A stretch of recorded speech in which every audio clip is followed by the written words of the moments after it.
Oi, turma 3004. Eu estou aqui a convite do Matheus Reis. Me chamo Hildegard Ângel e o Matheus Reis está representando o grupo da turma dele, grupo de trabalho, e eu pertenço à família de Stuart Ângel e Zuzu Ângel, que marcou presença na história deste país, dando sua vida pelas lutas democráticas de nossa nação, da nação brasileira. Tanto meu irmão como a minha mãe foram assassinados pelo Estado totalitário no período sangrento das ditaduras militares. O meu irmão, durante o governo Médici, no ano 1971, e a mãe no governo Geisel, em 1976, naquele ano da eliminação, da limpeza geral, quando foram mortos os últimos desafetos vivos do regime, a saber, Zuzu Ângel, Juscelino Kubitschek, Jango Goulart, Carlos Lacerda.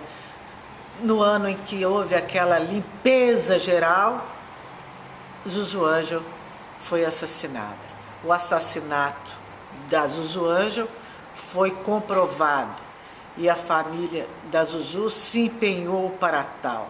E nós conseguimos, nós instamos junto à Comissão dos Desaparecidos para que fosse feita essa sindicância, e 22 anos depois da morte da Zuzu Ângel, conseguiu-se provar que ela havia sido assassinada, até com testemunhos oculares, que foram localizados, que foram prestados e que confirmaram as perícias técnicas. Isso é muito importante. Então, não é uma sindicância, não foi uma sindicância aleatória. A morte provocada da Zuzu Ângel foi confirmada pelo Estado. Infelizmente, as famílias, tanto de Juscelino como de João Goulart, não tenho certeza no que diz respeito à família de Carlos Lacerda, mas essas famílias, na ocasião, negaram que eles tivessem sido, de alguma forma, assassinados, e hoje elas tentam corrigir essa posição, essa postura, na época, equivocada, e não sei se elas poderão agora conseguir que a história seja realmente contada de fato da maneira que foi, porque é muito estranho que os 3 líderes carismáticos que estavam ainda vivos, que incomodavam aquele regime fechado, aquela ditadura, no momento em que eles estavam iniciando o processo de uma reabertura,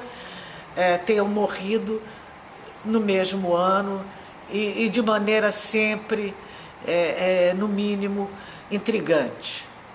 Eu acho que é importante a valorização da liberdade,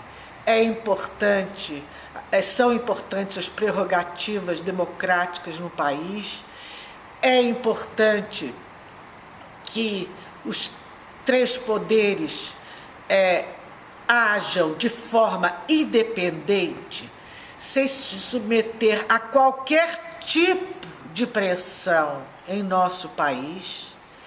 É importante que as comunicações, que a imprensa jamais haja como um poder de pressão sobre qualquer um dos poderes, não pode agir, a imprensa tem que agir não como um partido político, mas como um instrumento de informação e de formação de opinião, dando ao leitor e ao público espaço para tirar as suas próprias conclusões, não deve jamais usar do seu poder para manietar e acuar os demais poderes, porque isso também é uma forma de tirania. Devemos sempre estar muito atentos a isso, porque o tempo todo, o povo tem que estar muito cuidadoso, muito zeloso de suas liberdades, porque o capitalismo, os interesses econômicos, os interesses dos grupos de corporações se sobrepõem aos interesses individuais. Isso não apenas no Brasil, em todas as nações.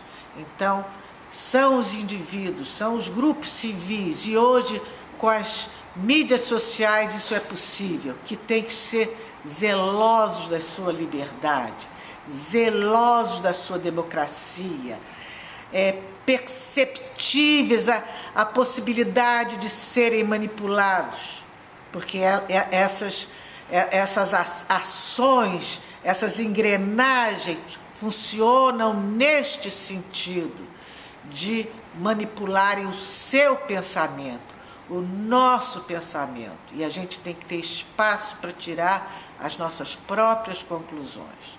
Nunca pensar o que querem que a gente pense. Temos que ter, por exemplo, o Rio de Janeiro devia ter um estado desta importância, devia ter vários veículos de imprensa. Infelizmente, hoje nós dispomos de muito poucos veículos de opinião. Acho que estamos restritos basicamente a um veículo de opinião. Isso não pode. Isso é uma maneira de tiranizar a opinião. Nós temos que ter várias alternativas de pensar.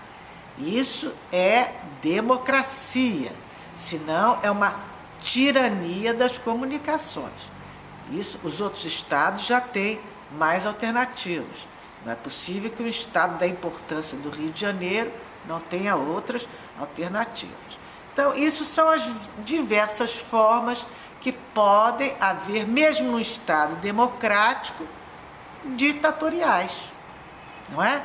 Então, a gente tem que refletir sobre isso. As mídias sociais, então, hoje, são um instrumento de libertação. Então, a gente tem que se aproveitar delas para exprimir, para manifestar os nossos pensamentos. Não podemos ficar tiranizados.